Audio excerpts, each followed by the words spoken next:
अस्सलाम वालेकुम व्यूअर्स। तो कैसे हैं आप सब। आज का हमारा जो टॉपिक है वो हमारे पास है शार्पनेस ऑफ रेजोनेंस। इससे प्रीवियस हम आप लोगों को जो है वो रेजोनेंस समझा कर आए हैं। रेजोनेंस मैंने आप लोगों को बताया था कि हमारे पास एक ऐसा फिनोमिना होता है जिसमें सिस्टम की जो नेचुरल फ्रीक्वेंसी है वो आपकी जो है वो हैंड की फोर्स की फ्रीक्वेंसी से क्या कर जाए, मैच कर जाए, या आपकी अप्लाइड फोर्स की फ्रीक्वेंसी से मैच कर जाए। तो ऑब्जेक्ट का जो एम्पलीट्यूड है वो हमारे पास क्या होता है, इंक्रीज होता है। उस चीज को हम लोग क्या कहते हैं, रेजोनेंस का नाम देते हैं। आज हम लोग स्टडी करते हैं शार्पनेस ऑफ रेजोनेंस कि शार्पनेस ऑफ रेजोनेंस हमारे पास क्या होता है। ठीक है, तो बच्चों हमने ना यहाँ पर एक डायग्राम बनाई हुई है। अगर आप इस डायग्राम को क्या करते हैं, इजीली अंडरस्टैंड करते हैं, तो आप लोगों को ये जो ग्राफ है, जो शार्पनेस ऑफ रेजोनेंस है, वो इजीली क्या आ जाएगा, समझ आ जाएगा। ठीक है, तो बातों को आपने ध्यान से सुना है, लेक्चर को कंप्लीट सुना है, ताकि आपका ये जो क्वेश्चन है वो क्या हो, क्लियर हो। ये आपके शॉर्ट क्वेश्चन से भी इंपॉर्टेंट है और आपके जो है वो एमसीक्यूज के लिए भी इंपॉर्टेंट है। अब हम सपोज करते हैं कि हमारे पास एक रोप है, इस रोप के साथ दो स्ट्रिंग है, इसके साथ हमने एक रॉड अटैच किया है। ठीक है, ये मेरे पास रॉड है जो रेड कलर की है। अब हमारे पास होगा क्या, हमारे पास तीन बॉल है, एक लेड की बॉल है, एक पिथ बॉल है, और एक आपके पास ड्राइविंग बॉल, जिसको हमारे पास मेटल बॉल है। ठीक है, अब लेड की बॉल का तो हम सभी को पता है कि इसका जो वेट है वो बहुत ही ज्यादा होगा। अब ये पिथ बॉल जो है वो क्या है, पिथ बॉल बच्चों एक ऐसी बॉल है कि लाइक आपने कागज देखा हुआ है, पेपर एक रजिस्टर का। ठीक है, उसको मैं क्या करूं, सर्कुलर फॉर्म के अंदर वाउंड कर लूं, मतलब उसको एक सर्कल के अंदर ले आऊं और उसके साथ क्या करूं, एक धागा कर्ल करूं और कर्ल करके उसको अटैच करूं और एक फिक्स पॉइंट के साथ क्या कर दूं, अटैच कर दूं। ये मेरे पास लाइक अ पेपर, इसका वेट बहुत ही ज्यादा कम है, मेरे पास इसका वेट बहुत ही ज्यादा है। और ये मेरे पास है ड्राइविंग बॉल, या आप लोग जो है इसको मेटल की बॉल ले लें। इसी बॉल के ऊपर मैंने क्या लगानी है, फोर्स लगानी है, जो कि प्रीवियस आप रेजोनेंस के अंदर करके आए हैं। अब इन तीनों की जो लेंथ है वो हमारे पास क्या है, सेम है। ओके, जो टाइम पीरियड है वो किसी के ऊपर डिपेंड करता है, लेंथ के ऊपर डिपेंड करता है। ओके, क्योंकि ग्रेविटी के ऊपर भी डिपेंड करता है, लेकिन अब चूंकि हम लोग अब के बहुत ज्यादा नजदीक होते हैं, इसलिए ग्रेविटी को हम लोग निग्लेक्ट कर देते हैं। तो हम लोग ये कहते हैं कि टाइम पीरियड हमारे पास किसके डिपेंड करेगा, लेंथ के ऊपर डिपेंड करेगा। ओके, अब देखिए हमने करना क्या है, हमने इस बॉल को पकड़ना है और बॉल को पकड़कर यूं पीछे की तरफ लेके आना है। मैं इस बॉल को पीछे की तरफ लेके आया और यहां से मैंने क्या किया, इस बॉल को छोड़ा। तो हमारे पास बॉल क्या करेगी, कुछ यूं इस तरह से मोशन को परफॉर्म करना स्टार्ट करेगी। अब जब ये मोशन को परफॉर्म करना स्टार्ट करेगी ना, तो एक्चुअल में ये ऑसिलेशंस कर रही है। क्या कर रही है, ऑसिलेशन कर रही है। और जब ये ऑसिलेशन करेगी ना, तो इस रॉड के अंदर मेरे पास क्या होगी, वाइब्रेशन। ये जो हमने ब्लैक कलर से लाइन लगाई है, हमारे पास वाइब्रेशन है। ठीक है, जो कि इस रॉड के अंदर क्या हुई है, क्रिएट। इसके ऑसिलेशन करने की वजह से ये जो रॉड है वो कुछ इस तरह से ऑसिलेट करना स्टार्ट करेगा। अब जब ये मेरे पास ऑसिलेशन करना स्टार्ट करेगा, तो यहां पर मेरे पास ये जो पिथ बॉल और जो लेड बॉल है, ये दोनों क्या करेंगी, ऑसिलेटरी मोशन को परफॉर्म करना स्टार्ट करेंगे। ठीक है, तो एक्चुअल में यहाँ पर जो रॉड के अंदर वाइब्रेशन है वो क्या कर रही है, फोर्स्ड ऑसिलेशन का काम कर रही है। तो ये दोनों बॉल मेरे पास क्या करेंगी, मूव करना स्टार्ट कर देंगी। ठीक है, अब हमने ये देखना है कि ये जो पिथ बॉल है इसका एम्पलीट्यूड क्या होगा और जो लेड बॉल है इसका एम्पलीट्यूड हमारे पास क्या होगा। बच्चों देखें, अब जो पिथ बॉल है ना, जो कि कागज की बॉल है, आप क्या करें, एक कागज को लें, उस कागज को एक धागे के साथ बांधें और उसको ये अपने हाथ में पकड़ लें। ठीक है, और कागज के धागे के जो बॉल है उसके, और जो पेपर है आपके पास, उसके ऊपर कर लगाएं, फोर्स लगाएं, तो उसका जो एम्पलीट्यूड है ना वो बहुत ज्यादा कम होगा। मतलब कुछ यूं हमारे पास ऑब्जेक्ट जो है वो क्या करेगा, मोशन को परफॉर्म करना स्टार्ट करेगा। क्यों, क्योंकि उसकी जो मैस है हमारे पास, या जो वजन है वो बहुत ही ज्यादा कम है। लेकिन उसी के मुकाबले में अगर मैं क्या करूं, एक मेटल की बॉल लूं, क्या लूं, मेटल की बॉल लूं, उसका वेट बहुत ज्यादा है मेरे पास। अब अगर वेट मेरे पास ज्यादा है, मैं उसको क्या करूं, यहां पे पकड़ने के बाद एक फोर्स लगाऊं, फोर्स लगाने के बाद उसका जो एम्पलीट्यूड है वो बहुत ही ज्यादा होगा हमारे पास। ठीक है, वो बहुत ही ज्यादा एम्पलीट्यूड के साथ मोशन को परफॉर्म करना स्टार्ट करेगा, क्योंकि उसका हमारे पास वेट बहुत ही ज्यादा है।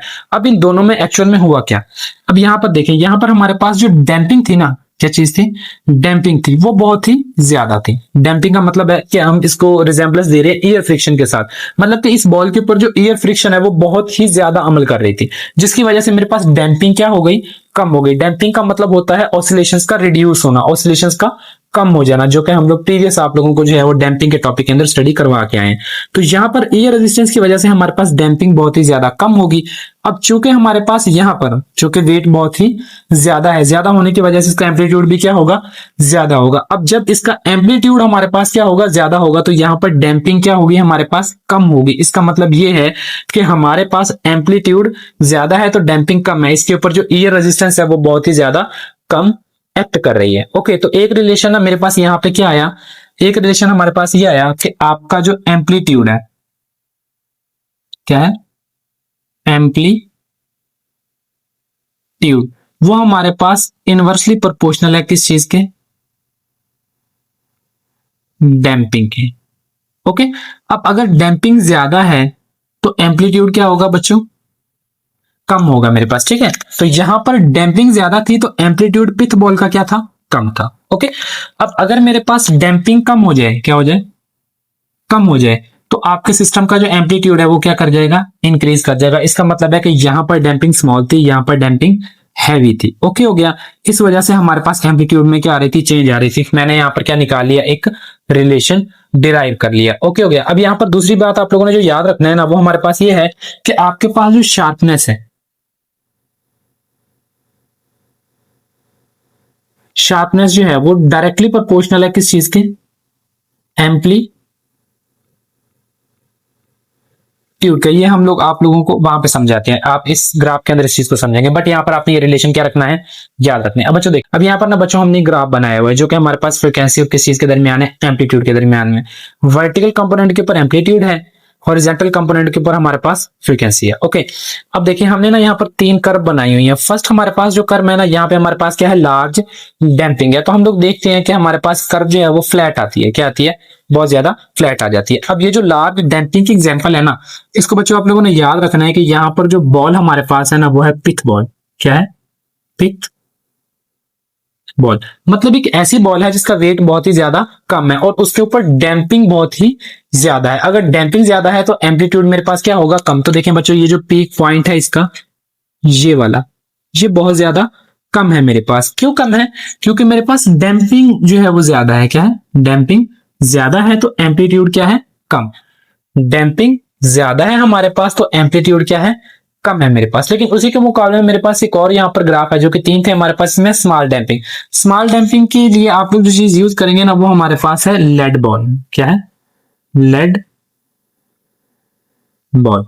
लेड बॉल में हम लोगों ने देखा था कि बॉल का जो एम्पलीट्यूड है वो बहुत ज्यादा है। क्या है, एम्पलीट्यूड बहुत ही ज्यादा है। मींस कि हमारे पास जो डैम्पिंग है वो बहुत ज्यादा कम है, क्योंकि एम्पलीट्यूड जो है वो किसी से रिलेट कर रहा है, आपके डैम्पिंग के साथ। अब अगर मेरे पास क्या है, डैम्पिंग कम है तो एम्पलीट्यूड क्या होगा, ऑटोमेटिकली ज्यादा हो जाएगा। ठीक है, तो एम्पलीट्यूड ज्यादा होगा तो मेरे पास एक पीक पॉइंट यहां पे आएगा। यहां से आप अगर देखें, यहां पे आप लाइन ड्रॉ करें ना अगर, तो हमारे पास जो लाइन है वो कुछ यहां पे आएगी। एम्पलीट्यूड की वैल्यू जो है वो यहां पे आ रही है, लेकिन लेड की बॉल के लिए एम्पलीट्यूड की जो वैल्यू है वो कुछ यहां पे आ रही है हमारे पास। ठीक है, तो यहां पे अगर मैं कर्व को देखूं ना, तो ये बहुत ही शार्प है, मतलब बहुत ही बारीक है। अगर आप आपके सामने क्या रखें कि ये दो कर्व रखें, कुछ इस तरह की और एक हम लोग इस तरह की, तो इन दोनों कर्व के अंदर से शार्प कर्व हमारे पास कौन सी है, तो आपको पता होना चाहिए कि ये जो कर्व है वो हमारे पास शार्प है। क्या है, शार्प। इसी चीज को आप लोग किसी का नाम देते हैं, शार्पनेस का नाम देते हैं, कि हमारे पास एम्पलीट्यूड जो है वो बहुत ही ज्यादा आए जिस पॉइंट के ऊपर, जिस वेव के ऊपर। ठीक है, यहां पर हमारे पास देखें एम्पलीट्यूड जो है वो डायरेक्ट रिलेट कर रहा है शार्पनेस से। यही मैंने आपको बोला था कि जितना ज्यादा एम्पलीट्यूड होगा उतनी ही ज्यादा क्या होगी, शार्पनेस होगी, और जितना कम एम्पलीट्यूड होगा उतनी ही कम हमारे पास क्या होगी, शार्पनेस होगी। तो ये चीज आप लोगों ने यहां पर भी देख ली। अब देखें, अब हम क्या करें, ये मेरे पास मॉडरेट डैम्पिंग है। मॉडरेट डैम्पिंग का मतलब होता है कि मेरे पास ना तो बहुत ज्यादा लार्ज डैम्पिंग है और ना ही बहुत ज्यादा स्मॉल डैम्पिंग है, एक नॉर्मल हमारे पास डैम्पिंग है। तीन हमने ले ली। अब मैं क्या करूं कि इन तीनों के जो है मैक्सिमम एम्पलीट्यूड के ऊपर जो है वो पॉइंट ड्रॉ करूं, जो कि हमने यहाँ पे ड्रॉ किए, और यहाँ से एक लाइन निकालें। तो ये ना मेरे पास एक रेजोनेंस फ्रीक्वेंसी आती है। क्या आती है, रेजोनेंस फ्रीक्वेंसी आती है, जो कि आप लोग प्रीवियस जो है वो स्टडी करके आए हैं। अब देखिए, अब मैं अगर इस रेजोनेंस फ्रीक्वेंसी को देखूं ना, अब रेजोनेंस फ्रीक्वेंसी को देखते हुए मैं क्या करूं कि रेजोनेंस फ्रीक्वेंसी से थोड़ा सा पीछे आऊं या रेजोनेंस फ्रीक्वेंसी से थोड़ा सा आगे जाऊं, तो मैं ये चीज देखूंगा कि हमारे पास जो एम्पलीट्यूड है ना वो बहुत ही ज्यादा रैपिडली जो है वो क्या करेगा, ड्रॉप करेगा। मतलब बहुत ज्यादा जल्दी जो है वो नीचे की तरफ ड्रॉप करेगा। सपोज करें कि आपकी जो फ्रीक्वेंसी है वो हमारे पास कुछ यहां पे आ गई। ठीक है, रेजोनेंस फ्रीक्वेंसी से पीछे आ गए, किसी एफ पॉइंट के ऊपर आ गए। तो यहां पर अगर आप लोग देखेंगे ना, तो हमारे पास जो शार्पनेस है वो कुछ यहां पे आ रही है। ठीक है, पहले एम्पलीट्यूड यहां पे था, अब आपका एम्पलीट्यूड कहां पे है बच्चों, यहां पे। ठीक है, तो देखिए कितना ज्यादा डिफरेंस आया। मतलब पहले एम्पलीट्यूड यहां पे आ रहा था आपकी रेजोनेंस फ्रीक्वेंसी के ऊपर, लेकिन अब हमारे पास किसी फ्रीक्वेंसी के ऊपर जो एम्पलीट्यूड है वो रैपिडली क्या कर गया, डिक्रीज कर गया हमारे पास। सेम इसी तरह से अगर आप यहां पे देखेंगे तो ये पॉइंट आपके पास यहां पे आता है। ठीक है, तो आपका यहां पर भी एम्पलीट्यूड क्या करेगा, डिक्रीज करेगा। इससे आप आगे जाकर देखें, मैं यहां पे जाके देख लेता हूं। अब यहां पर पॉइंट ड्रॉ करेंगे अगर हम लोग, तो यहां पर भी आप देखेंगे कि एम्पलीट्यूड जो है वो क्या होगा, डिक्रीज ही होगा हमारे पास। तो आप यहां पे ले लेना है। ठीक है, यहां पर तो आपके पास एम्पलीट्यूड क्या हुआ, अगेन डिक्रीज हुआ, क्या हुआ, डिक्रीज हो गया, और आप लोग कुछ यहीं पे आ गए। ठीक है, यहां पर अगर आप पॉइंट को लेंगे, किसी इस पॉइंट के ऊपर लेंगे, तो हमारे पास कुछ यहां पर, ठीक है। तो एम्पलीट्यूड जो है, अगर मैं रेजोनेंस फ्रीक्वेंसी से क्या जाऊं, आगे जाऊं, या रेजोनेंस फ्रीक्वेंसी से पीछे जाऊं, तो हमारे पास शार्पनेस जो है वो भी कम होगी, और एम्पलीट्यूड जो है वो भी हमारे पास क्या होगा, कम होगा। तो बच्चों ये चीज आप लोगों ने याद रखनी है, यही हमारे पास होता है शार्पनेस ऑफ रेजोनेंस। और आपकी बुक के अंदर ना एक स्मॉल सा पॉइंट लिखा हुआ है जो कि आपके एमसीक्यूज के लिए बहुत ही ज्यादा इंपॉर्टेंट है। यहाँ पे वो हमें ये कहता है हैवीली डैम्प्ड सिस्टम, कि मतलब ऐसा सिस्टम जिसके अंदर डैम्पिंग बहुत ही ज्यादा हैवी हो, has Fairlie flat resonance curve. तो उसके लिए जो हमारे पास रेजोनेंस कर्व आएगी वो बहुत ज्यादा फ्लैट आएगी। ये देखें, यहाँ पर डैम्पिंग बहुत ज्यादा लार्ज थी, तो ये जो मेरे पास कर्व है ना वो बहुत ही ज्यादा फ्लैट स्टीफ सी आ रही है, मतलब फ्लैट कर्व आ रही है, मतलब बहुत ज्यादा हमारे पास एम्पलीट्यूड इनहांस नहीं करा। ठीक है, तो इसका मतलब है कि जहां पर आपके पास हैवीली डैम्प्ड सिस्टम हो वहां पर आपके पास जो रेजोनेंस कर्व है वो क्या होगी, अप्रोक्सीमेटली फ्लैट ही होगी, वहां पर पीक पॉइंट हमारे पास नहीं आएगा। तो ये हमारे पास होता है resonance, sharpness of resonance. I hope so आप लोगों को शार्पनेस ऑफ रेजोनेंस जो है वो समझ आया होगा। मजीद अगर आप लोगों का कोई क्वेश्चन है तो आप लोग हमसे कमेंट बॉक्स के अंदर पूछ सकते हैं।